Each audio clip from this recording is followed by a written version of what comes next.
Hello, everyone, and welcome back to another episode of the Impact Play, impacting more than just gaming. We are your weekly source for the latest news, updates, discussions, and at times have debates that revolve in and around the video games industry. You can be a part of the live show experience over at twitch.tv/ImpactPlay and clicking on the notification bell so you will be notified when we do go live, or later on YouTube, or even on your favorite podcast platform. Just simply type in the Impact Play. I'm your show host, Mohammed, otherwise known as It's Yagu. This is episode 74. On this latest episode of the Impact Play, we discuss Sony's apparent response to Xbox Game Pass, Amazon Luna is starting to appear in the wild, Sega's 15th anniversary for Yakuza, Bud Light has its own console, and the top stories affecting the gaming industry. So without further ado, let's get into it. On the first segment of the show, we always discuss what we have been playing, what are we looking forward to, what are we enjoying, and just life in general, even if it doesn't directly involve around video games. So let's get into it. I've been playing a lot of Assassin's Creed Valhalla, literally as soon as it launched, and I've been playing it non-stop, and I haven't played anything else. It's the only game that I have been playing. As you could also follow me on twitch.tv/Itsyagoo, ITSYAGOOH. It's my own personal Twitch channel, and you could also watch me play the latest games, watch my first ever playthroughs, and so on, as I give my thoughts and my reflections on the game. And I'm definitely looking forward to what I haven't played yet is Call of Duty Black Ops Cold War, Spider-Man Miles Morales, and my newly purchased Star Wars Squadrons. I literally just bought it last night because it's on sale now for literally half off, either on Xbox, on PlayStation, PC, what have you. It's definitely a game that I was looking forward to, but I haven't gotten to it yet because there are so many other games coming out since then. But since I just put it on my backlog for now. When I get to it, I get to it. And I am playing on an Xbox One, but I am still looking for an Xbox Series X. As soon as I'm able to get one, I will, and I'll be, I'll do my box opening and start doing my playthroughs with that. But I am not looking to get a PlayStation 5 anytime soon as well. I'm waiting maybe 6 months into a year in, because of all these issues that are going on, and we'll discuss those later on as well. So, I guess we'll get into it now. Into the gaming news side of things. Let me get everything open, and we will begin. Amazon Lunas are starting to appear in the wild. Influencers, content creators are starting to receive them, and what does that mean? NDAs, but reviews and will be up soon, shortly afterwards. So I'm definitely looking forward to it now. How that pairs up to Google Stadia. Maybe it's better because it's web, because it's actually Windows based, but we'll see. We'll see in due time how that pairs up in the real world instead of just on paper. So we also have Cyberpunk 2077 won't support ray tracing on AMD cards at launch. And this is coming from Jody McGregor over on PC Gamer. Cyberpunk 2077 got some updated system requirements recently. Under the RT section, listed only NVIDIA RTX cards, but we know that it's using Microsoft DirectX ray tracing API, so it should be able to support ray tracing for any of the lucky people who manage to snag themselves, say, an AMD Radeon RX 6800 XT, right? Well, no, as it turns out. Responding to a question on Twitter, CD Projekt Red's global community lead, Marquine Momont, sorry, said that ray tracing on AMD cards would not feature at release, but we're working together with AMD to introduce this feature as soon as it's available. Sega will hold a special anniversary to mark the 50th anniversary of the Yakuza series next month.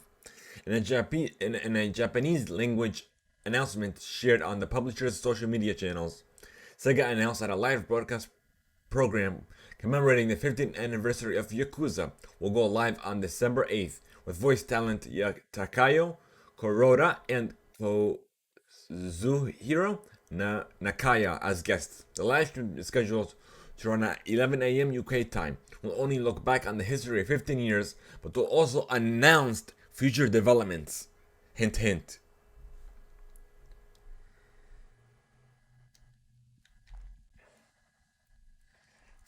We got our first glimpse at Fall Guys Season 3. And this is coming from Eurogamer by Nikki Blake. Uh, okay. Mediatonic has revealed the first glimpse of Fall Guys Season 3. It's only a zoomed in shot, but let's see. But that's literally all we have, a zoomed in shot of Season 3. That's all we have. It might be a new stage, a new platform, what have you. All we can do now is speculate.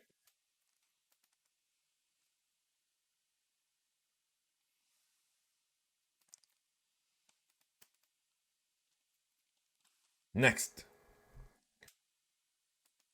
PlayStation. Where are you? I have it open here somewhere. Here we go. All right.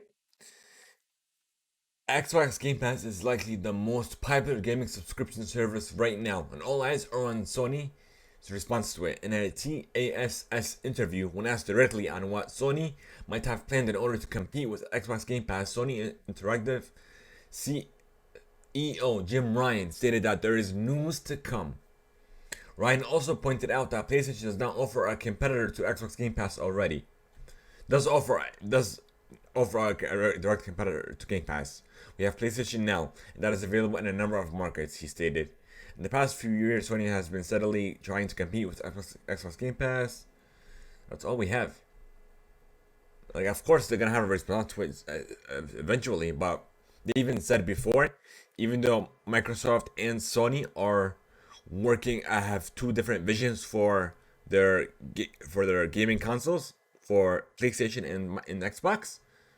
Like Microsoft is focusing subscriptions, and Sony is focusing on the traditional console game exclusive releases instead of focusing directly on subscriptions.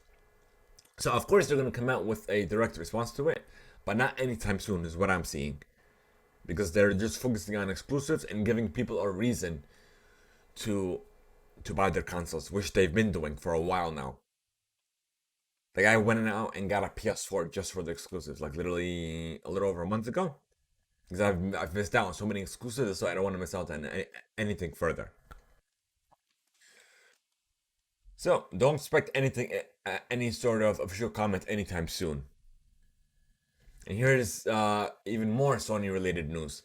This is coming from another article via Vicky Blake on Eurogamer. They're doing really good lately. Okay, Jim Ryan, CEO, again has opened up about the risk of developing brand new IPs, calling it very risky. In an interview with GQ, Ryan talked candidly about Sony's recent acquisitions and the risks involved in committing to a brand new project. We we've invested a lot organic wow. We've invested a lot organically over the course of the PS4 generation, more than people realize. We've added Insomnia Games, Spider-Man Miles Morales as developer, through acquisition. We're making great games now, and we certainly plan to continue making great games, Ryan said. The thing with those blockbuster games is that they need a box office release. They cost more than 100 million to make these days, and in order to be able to do that and bring new IPs to the market, which is a very risky thing, and we did it 4 times in the PS4 generation. We've got to have a box office release.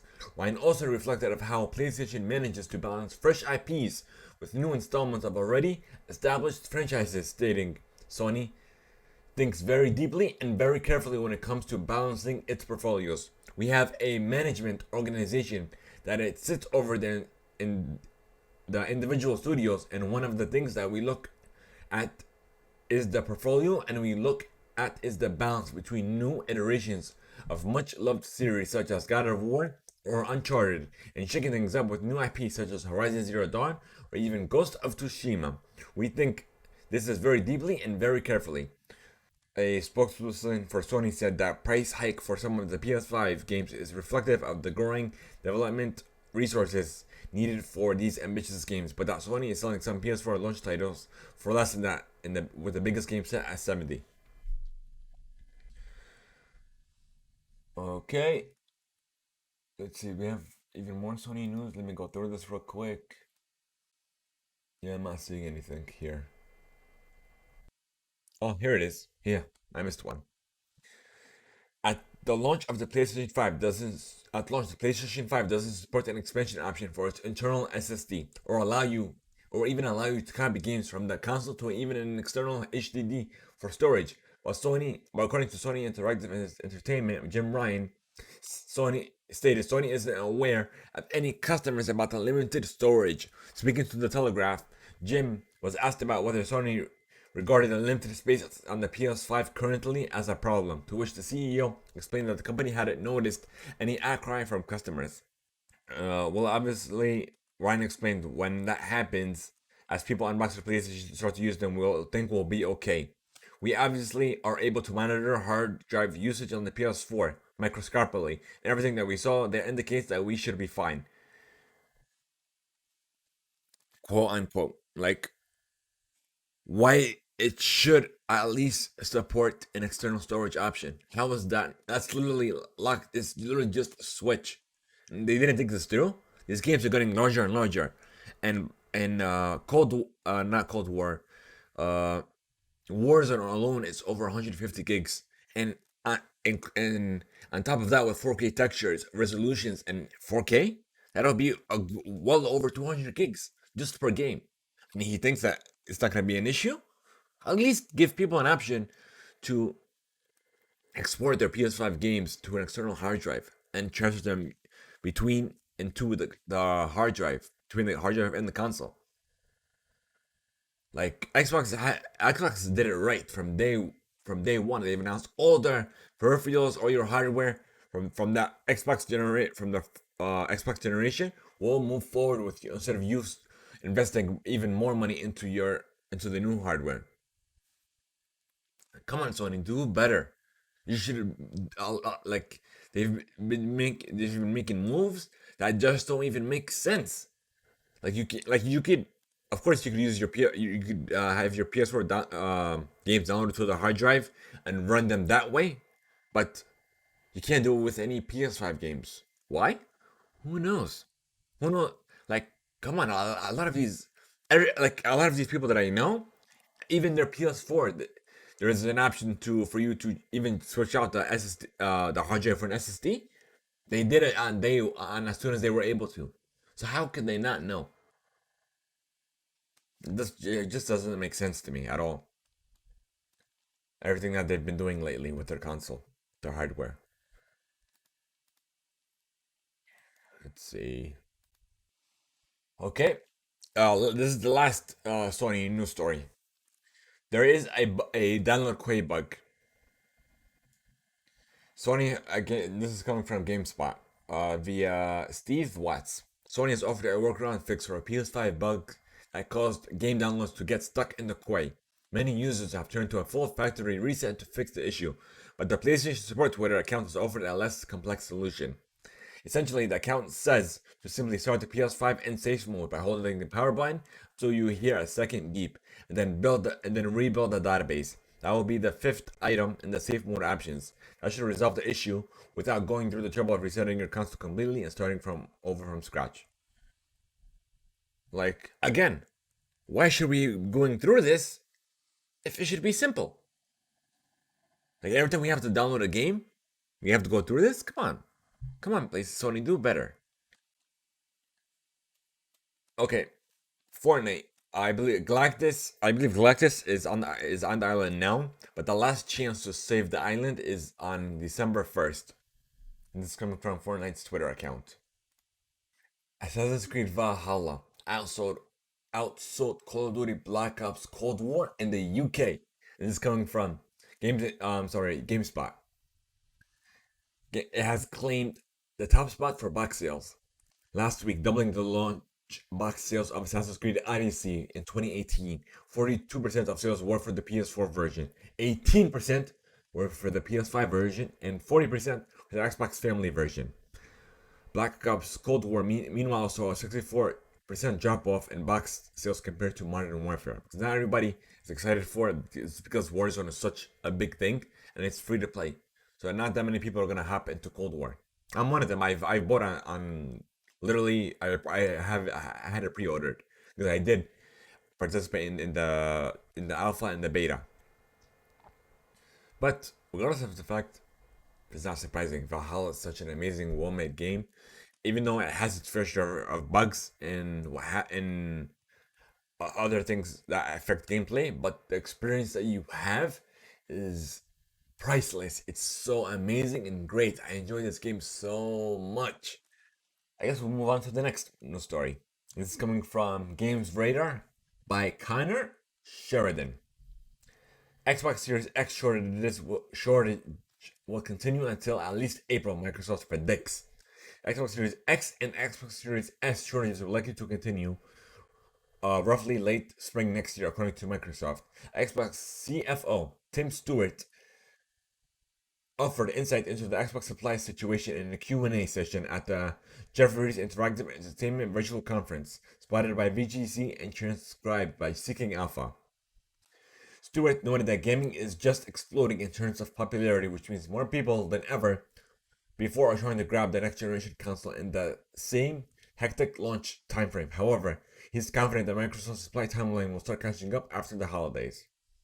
And that's what I'm looking forward to. Even though I'm trying to get a Series X as soon as I can. I'm not worried about it because I have an Xbox One which can play and run these games fine. As soon as I'm able, there's three reasons why I want the Xbox Series X.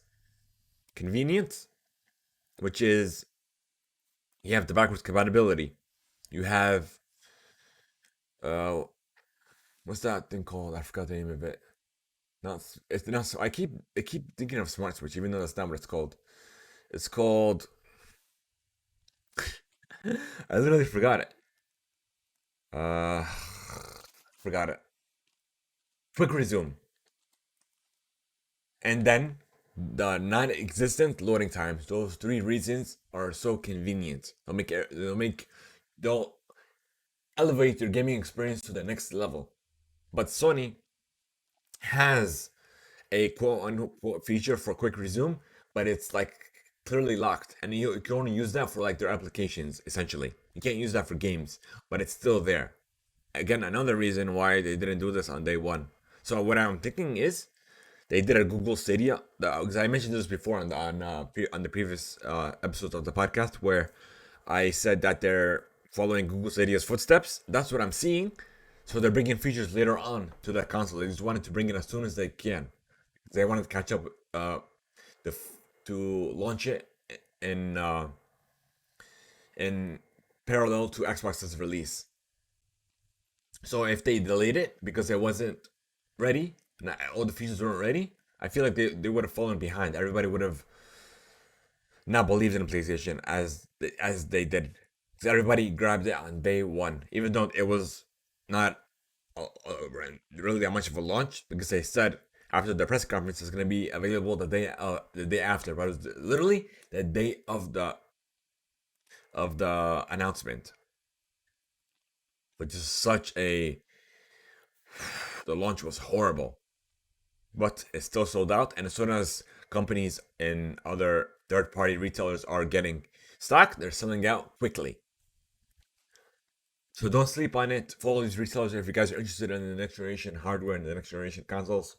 Just keep checking. Don't complain.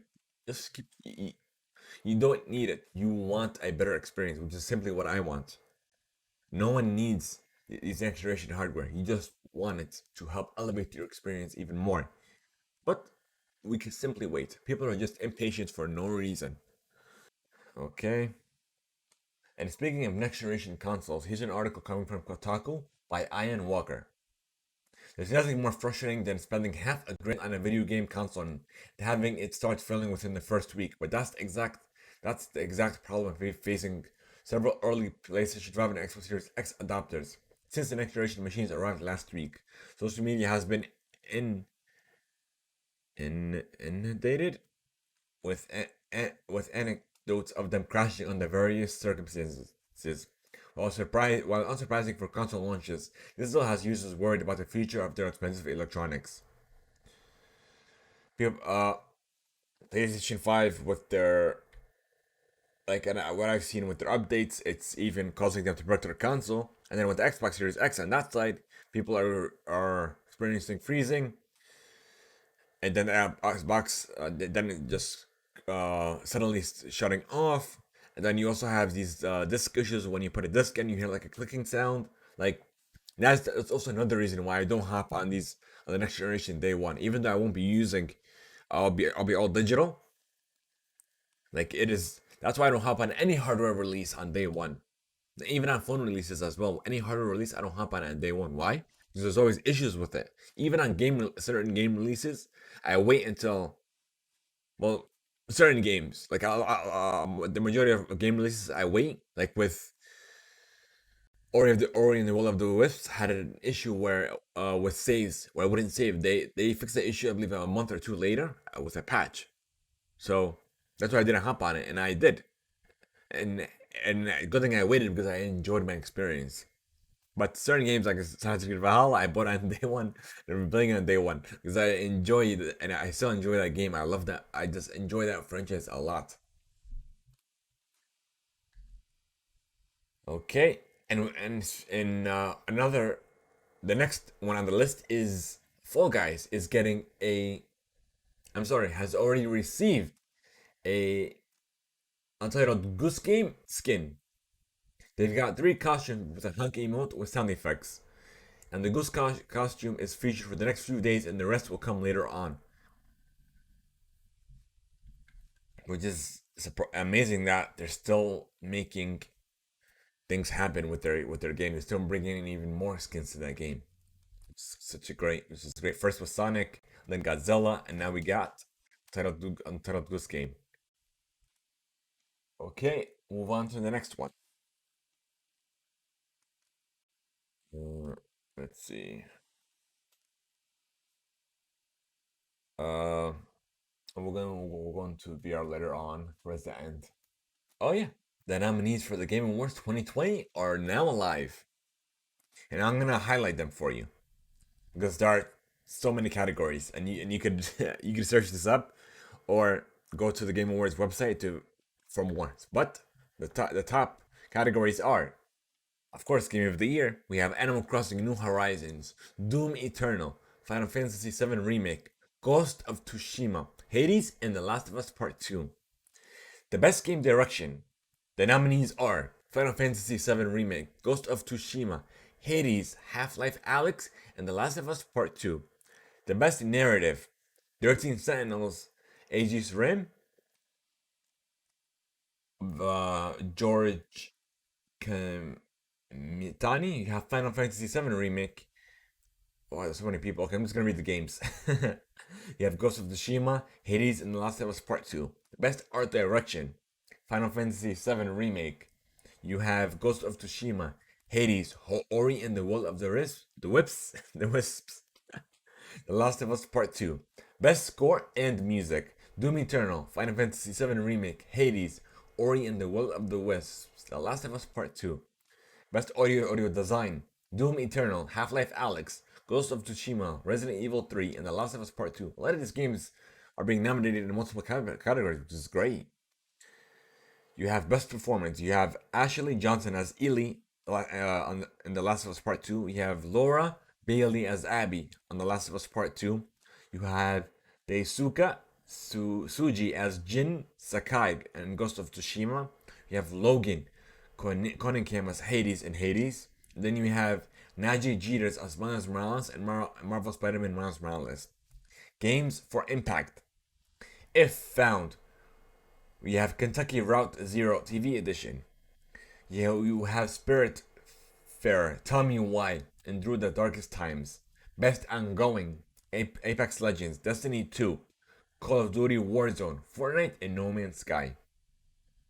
Best Community Support, Apex Legends, Destiny 2, Fall Guys, Fortnite, No Man's Sky, and Valorant. Best mobile game, you have Among Us, Call of Duty Mobile, Genshin Impact, Legend of Runeterra. I never heard that game before. And Riot Games? Really? Okay.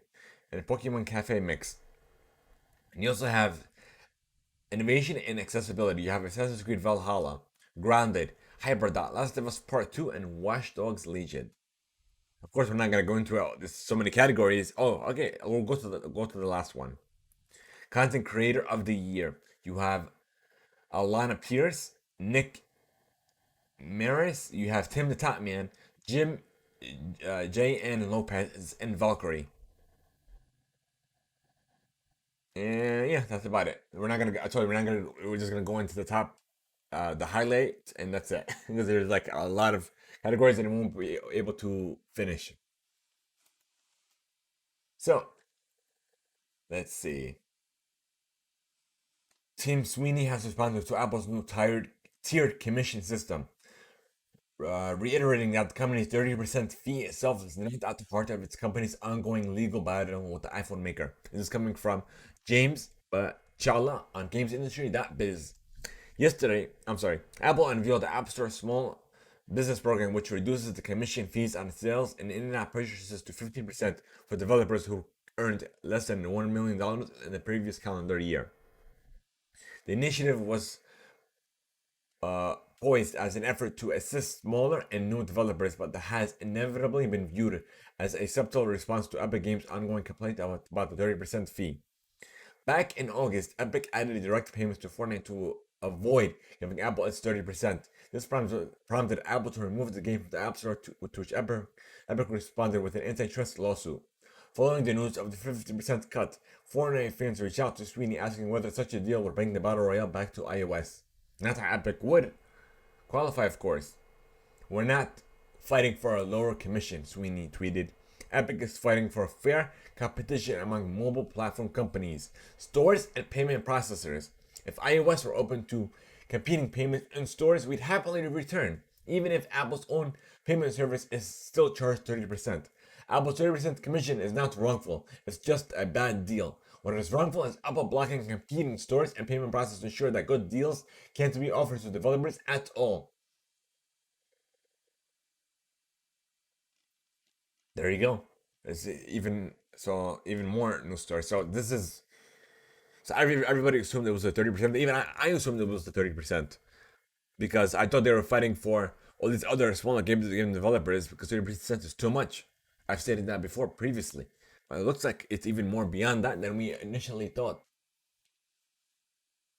Like I knew it, that Apple's business practices need to be reworked for the modern day, but I didn't think it was this much.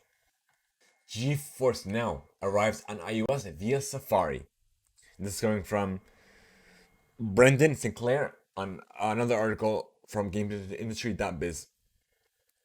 NVIDIA is rolling out its game streaming GeForce Now streaming service on iOS in beta today, the company announced. The news confirms a BBC report from earlier this month, stating that NVIDIA's Safari GeForce Now service would allow iOS players to resume playing Fortnite.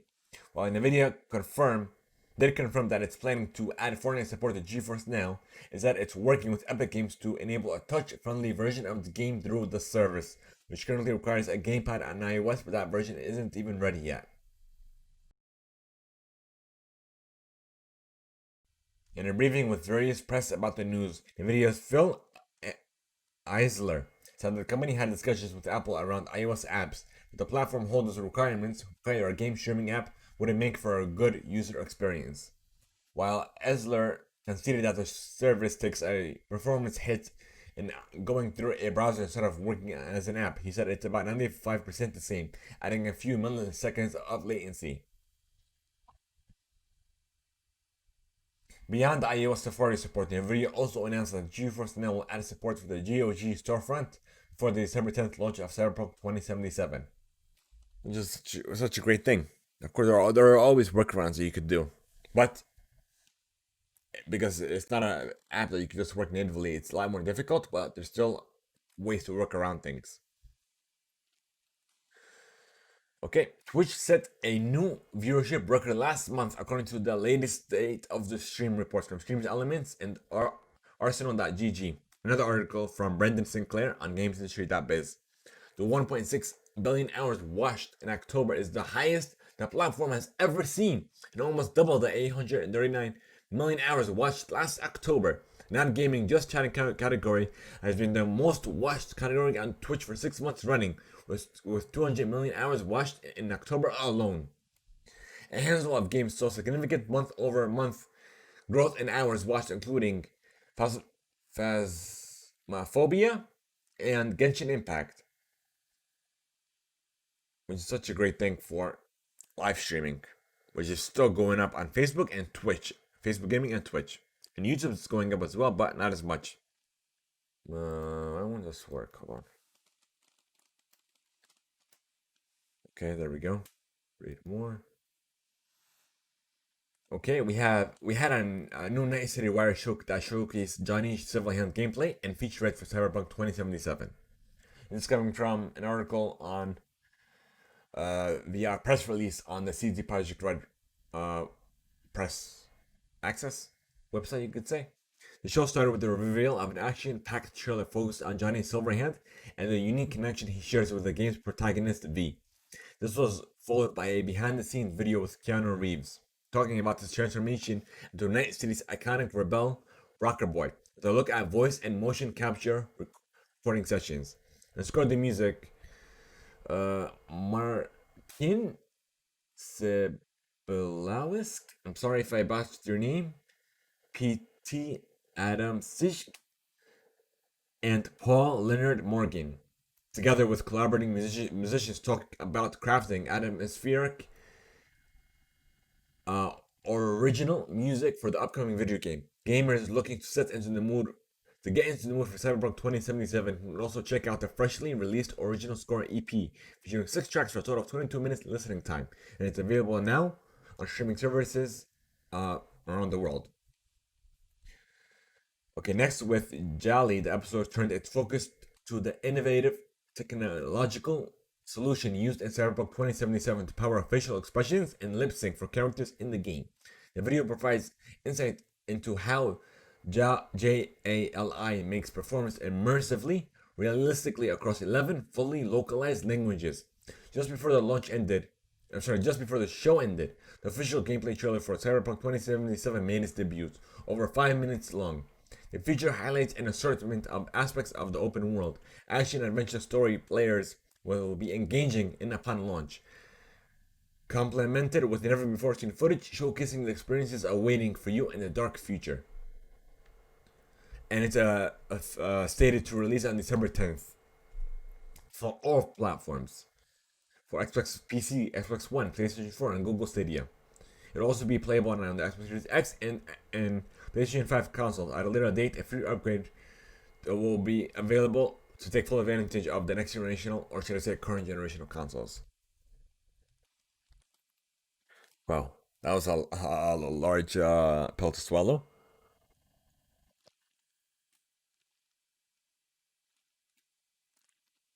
All right, what do we got here? We already talked about that. Epic Games has upped the ante in its ongoing fight against Apple, with filings specifically against its Australian arm. As with the lawsuits already filed in California, Epic is arguing Apple's preventing of alternative payment systems that do not include a 30% commission takes on all transactions through the App Store is anti-competitive. This is coming from James Batchelor via GamesIndustry.biz. Epic is not seeking damages, but wants a court ruling that will open up mobile platforms, specifically Apple, to third-party stores and direct payments for app developers. And we kind of know about this because of the previous news story, but yeah, it just filed another lawsuit in Australia. Speaking of lawsuits, a new class action lawsuit has been filed against Nintendo of America regarding the Switch's Joy-Con drift. The lawsuit, filed in a Seattle court, reported by Polygon, and claims that the Switch is defective due to the Joy-Con's controller registering movement without user command. This defect can significantly interfere with gameplay, and this compromises the Switch and Joy-Con controller's core functionality, the lawsuit read. The plaintiff commissioned an assessment from a technical expert who noted that the cause of the drift is extensive wear on the pad surface of the Joy-Con's interior. We're not going to go into the specifics of this. The news also pointed out that Nintendo is aware of the defect and it's gathered internal scrutiny as well as ongoing investigations, including the UFC Quasar one, but also from other consumer democracy advocacy groups in Belgium and Switzerland. Not without holding its knowledge of the defect, Nintendo has failed to disclose this material information to consumers and routinely refuses to repair the joysticks without charge when the drift defect manifests, the lawsuit confirmed. Which is, I know it's been happening, but still, come on, Nintendo. And this was written on GameHistory.biz from Marie Delisandre. And Epic Games has acquired Hypersense. Hypersense will collaborate with Epic's development teams as well as 3 lateral and cubic motion to build new and better tools and systems for developers and players alike. The acquisition will allow for a better integration of Hypersense's tech with Unreal Engine and further Epic's work to make content production more accessible. The company, formerly known as Binary VR, specializes in real-time capture of face movements, which can then be recreated as a fully animated 3D avatar. As Binary VR, the firm raised $4 million back in 2018 to develop its capture tech, having previously worked on the developer kit for VR. Epic Games CTO Tim Library commented, bringing on the Hypersense team enables us to continue pushing digital character innovation even further and approach the goal of giving all creators full control over expressing their vision down to the smallest nuance. And this is another article coming from Marie Delisandre on GamingIndustry.biz. Next, Animal Crossing New Horizons has created official guidelines for businesses and organizations that use the game. While Nintendo's products are generally intended for private, recreational purposes, the company isn't asking groups to stop using New Horizons for promotional purposes. It is asking them to follow the new guidelines for businesses and organizations, which is as follows.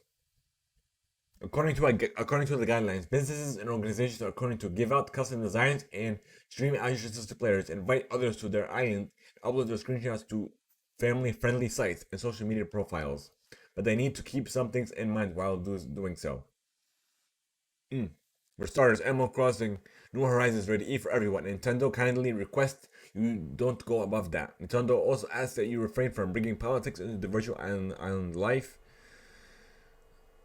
And not making money off the game and what have you. I'm like, it's a game. They could, all they're doing is like further marketing your game. Like, that doesn't make any sense. You're telling other people how to use your game. The heck, it's not like they're making like they're modding the game or anything like that. It's private use, so they could do however they like, which is typical Nintendo, I guess. Okay, what do we got here? AR. See. Google Stadia begins public iOS test in a few weeks. Another article via Rebecca Valentine on GameHistory.biz. Google is preparing to launch its Stadia streaming service on iOS in the next few weeks as a progressive web application via Safari. This news was shared by Google as part of its 1-year update on Stadia. The company did not offer further details on the rollout. Genshin Impact leads October digital game spending. Has generated more digital sales than any other game last month, according to the latest monthly digital spending report from tracking firm Super Data. And this article was written by Brendan Sinclair via GamesIndustry.biz. When Genshin Impact only ranked second on the mobile earnings chart, ninth on the console chart, and outside of the top 10 on PC, its relative popularity across platforms boosted its above category leaders like League of Legends, NBA 2K21, and even Pokemon Go. Overall, October digital spending was up 14% year over year to $10.6 billion, according to Super Data. But yeah. Well, Epic Games Mega Grants program surpasses $60 million in financial support. Another article from Rebecca Valentine on GamesIndustry.biz. The program has funded a number of independent games projects, including Ignat's role-playing noir detective title Backbone, Metro, Metronomics rock and roll action and adventure game No Straight Roads, and Cali Kaleidoscope's 3D adventure A Juggler's Tale. Alexander Goodwin, Ace Team, and Kelworks are also among the recent game recipients. In total, there have been over 1,000 grant recipients thus far. Nintendo has blocked an independent Super Smash Bros. Tournament due to the organization's use of mods, according to the platform holder, illegal copies of the game. The Big House is an annual US Smash Bros. Fan convention that's been running since 2011. Due to the coronavirus pandemic, the 2020 event was set to take place online running from December 4th to the 6th. The tournament was to focus on Switch titles Super Smash Bros. Ultimate and fan favorite GameCube Outright Smash Bros. Melee. The latter launched without online functionality, which means tournaments also have to rely on Dolphin, a GameCube and Wii emulator with fan-made modifications. One such mod is Slippy, which was released earlier this year and improves the online infrastructure in a way that makes it smooth enough for competitive matches. Big House intended to use this, but Nintendo of America issued a cease and desist order to block the event. We are informed we do not have permission to host or broadcast the event, primarily due to the usage of Slippy. The team said in a statement via Twitter. Sadly, all our competitions are affected. We are forced to comply with the order and cancel the Big House online for both Melee and Ultimate. Refund information will be sent shortly. We apologize to all those impacted. In a statement to Kotaku, a Nintendo spokesperson said that the company appreciates the love and dedication for Smash Bros. Among fighting game community, and highlighted that not only has it participated in various tournaments, both online and offline, in the past, but will continue to do so in the future. In this stance, it was the use of illegally copied versions of the game, as well as Slippy, that Nintendo took issue with. The spokesperson claims Nintendo asked the tournament organizations to stop this. They refused initially, leaving Nintendo no choice but to step in to protect its intellectual property and brands. The statement concluded Nintendo cannot condone or allow piracy of its intellectual properties, which is such a great line because it's not for commercial use, but it kind of is because they kind of made money off of it. Like they said, they're issuing refunds. What does that mean? They made money off of illegal copies and illegal modifications.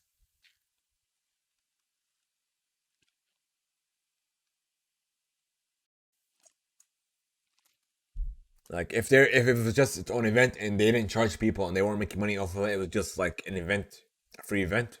I'm sure Nintendo wouldn't have had an issue with it. But since they made money off of it, there you go. There lies the issue.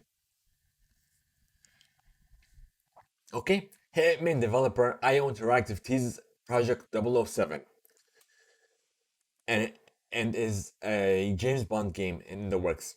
Project 007 is a collaboration between the studio behind the acclaimed Hitman series film producers MGM and EU1 production and licensing specialist Delphi. It is in development across two IO studios, including, excuse me, Copenhagen and Malmo. A very short teaser debuted online previously with a statement releasing shortly afterward revealing this upcoming title will be the very first James Bond origin story. This does not mean it will be an adaptation of Casino Royale, either the Ian Fleming novel or 2006 Daniel Craig film, nor the Anthony Horowitz Penny prequel over Forever and a Day. Instead, this will be a wholly original Bond story, developed exclusively as a video game.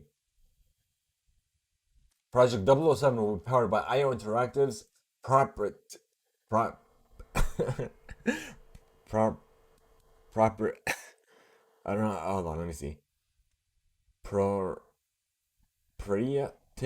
Let me Google this real quick. Give me a second, guys. I know I have it in my head, but hold on. Proprietary. I know it's in my head, but I just couldn't like bring it out. Give me a second. The headset got stuck. Proprietary. Like I know I had it in my head, but my mouth couldn't keep up. I guess. Okay. GTA Online. Following some teasers, Rockstar has announced the next heist update for Grand Theft Auto 5's multiplayer component, GTA Online. The Cayo Puerto Rico heist is different in that it is set on an entirely new location. The titular Cayo Puerto Rico Island. So I'm not familiar with it. I haven't played this game. The heist is set to be the biggest GTA Online adventure, tasking you with reaching Cayo Puerto Rico, which is described as one of the most secure private islands in the entire world. You'll be stealing art, gold, and drug money while dealing with the island's security. Rockstar said it's taken a brand new approach to heist design for Cayo Perico. One major component of that change is the ability to play the heist with 3 other players as per usual, or to take on a challenge all by yourself. But it's unclear if you'll get any kind of AI backup, but it sounds as if you'll be going it alone.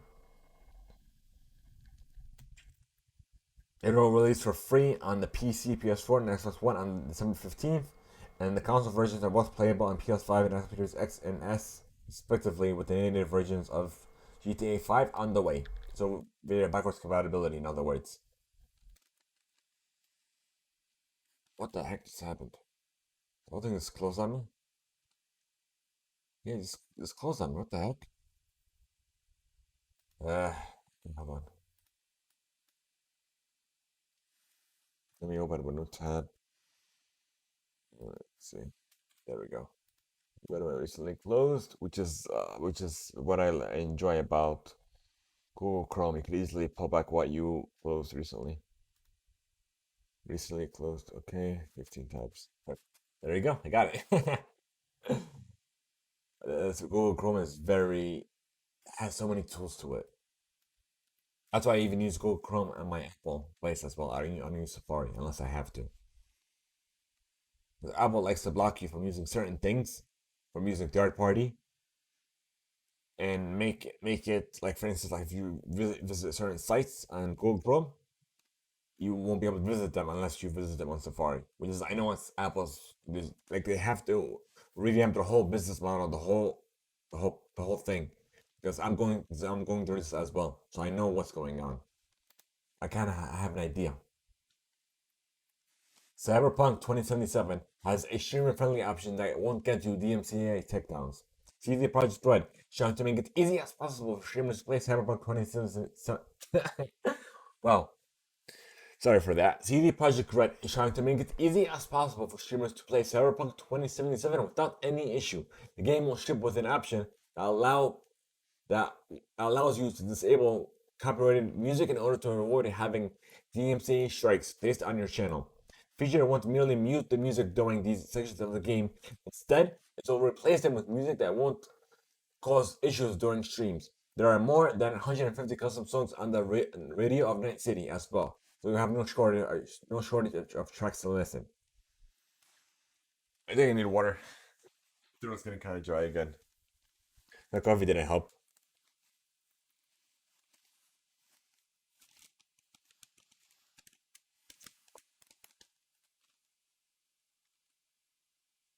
Mm. Even more cyberpunk news.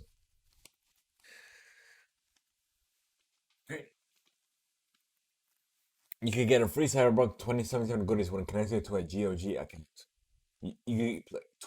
Players can get new gear, including shirts and weapons, when connecting to GOG. They didn't name any official equipment, but you'll get 2 shirts, a jacket, a knife or sword, and some plushy looking thingy. That's exactly what it says on the article from GameSpot. So don't quote me on that.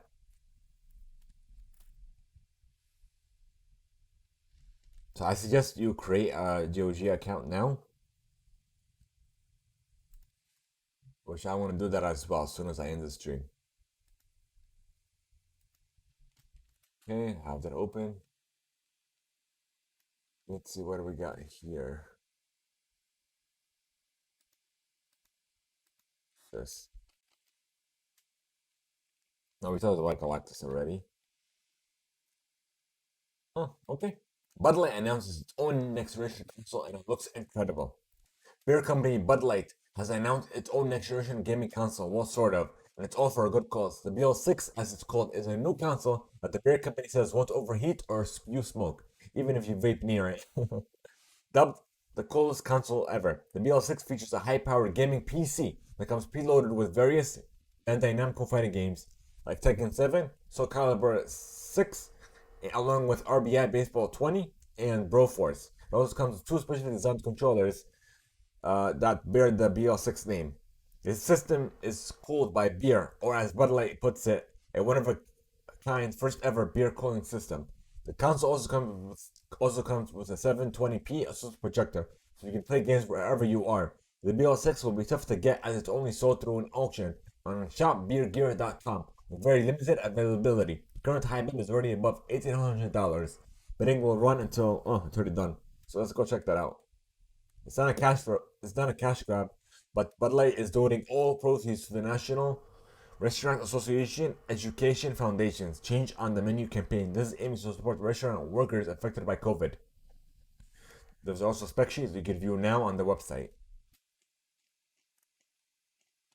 This was written on GameSpot by Eddie Koch.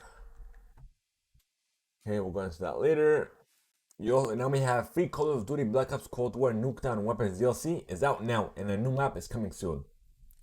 Activision has announced a new DLC pack for Call of Duty Black Ops Cold War themed around the franchise's most famous Nuketown. The Nuketown Weapons Bundle is available right now in the game. All you have to do is log in before December 3rd to get it. The DLC pack comes with 10 items that are themed around Nuketown, including a weapons blueprint, weapons charm, and an emblem and a calling card. The DLC packs is set for release November 24th, so 2 days from as of this recording. We're not gonna go into the specifics, but yeah. So, non-gaming related news. Shark Boy and Lava Girl return in a new Netflix movie, We Can Be Heroes.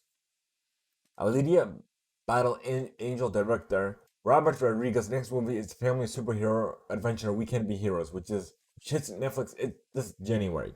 The film is set in the same universe as its 2005 movie The Adventures of Shark Boy and Lava Girl. The first images of those family characters in the new film have now been released.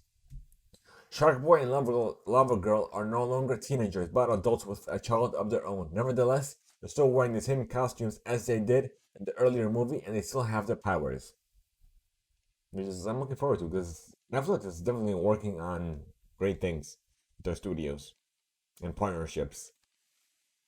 So, Black Panther 2 has started filming.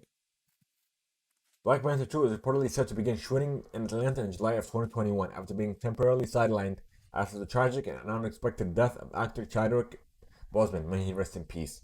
According to the sources that spoke with a Hollywood Reporter, the movie was originally scheduled to begin filming back in March.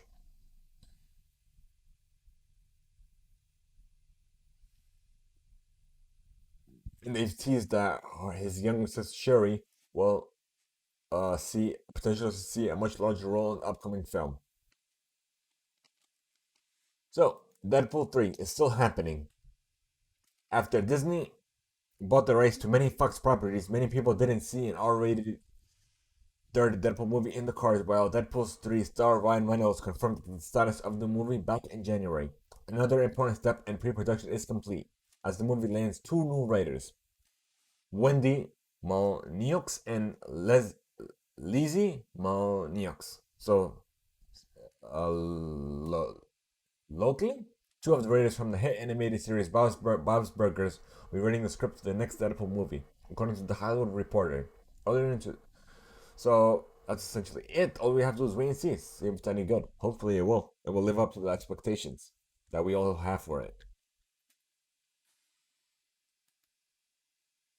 Talked about that. So I guess now we'll move on to VR, the VR and AR side of things. And these next articles are all coming from roadtovr.com, which are doing such tremendous work. in the VR AR space. Open, the China-based smart manufacturer, held its second annual Inno Day in Shenzhen, Japan, showing off a new version of its concept AR glasses called Oppo AR Glass 2021. The company's latest augmented reality hardware boasts a new split design, something that makes it more compact and lighter than the previous HoloLens-style model, which made its debut at last year's Inno Day. Oppo AR Glasses 2021 is said to be nearly 75% lighter than its predecessor, moving from onboard computing to a tethered design and replacing waveguide optics with a similar bird bath optic design seen in Unreal Light.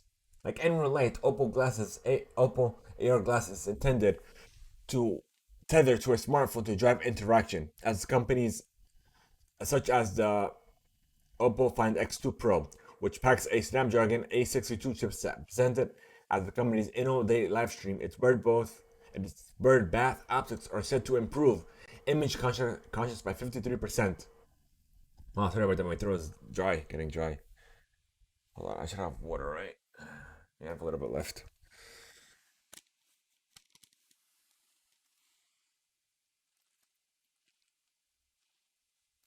Mm.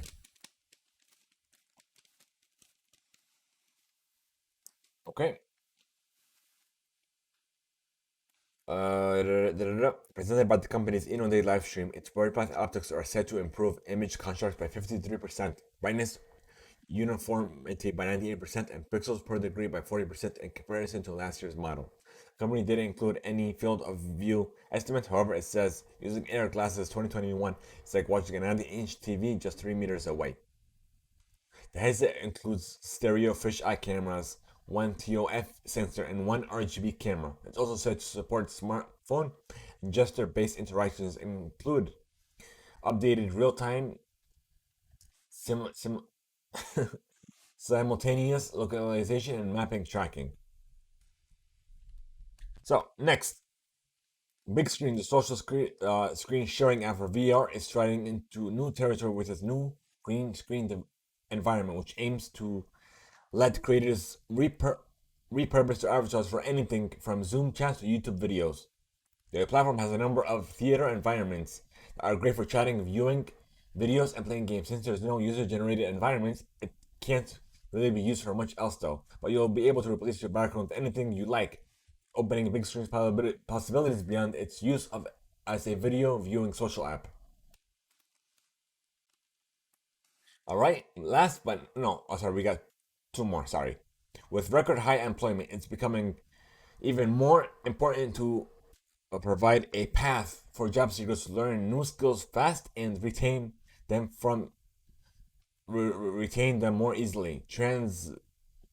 TRNSFRVR, one such company working to bring immersive VR learning to accredited job training platforms across the United States today, and it's secured $12 million in Series A financing.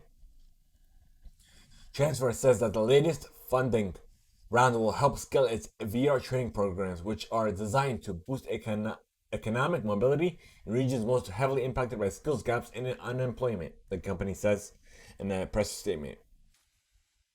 Currently, Transfer is already working with Alabama's AIDT, a workforce agency in the Alabama Community College System, to use its curriculum and an Oculus Quest to provide skills training for careers that don't require a 4-year degree, such as automotive manufacturing, construction, as well as other skilled trades. And now, last but not least, we have JVZ Kenwood is testing the XR waders with a new headset for enterprise users, which boasts a wide view, which with a wide field of view and a 2.5K per view resolution.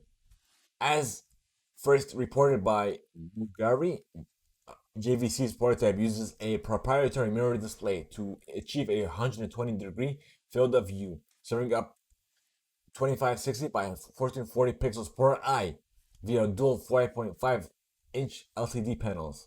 Using Steam VR tracking, the PS tethered headset can make use of any compatible controller such as Vive, Want, or Valve Index controllers. The project has been in development by JVC's projector team since 2018. It's mainly targeting the simulation market. However, the company also sees it's being used in the construction and medical fields. Essentially, the idea is to allow users to retain a direct view, not pass through, of instruments or gauges while large format virtual imagery is projected where it needs to be, which in the case of flight driving simulator would be out of the cockpit windows. Okay, I think that's all the news we have. Let me see if we have any last minute news stories and what have you.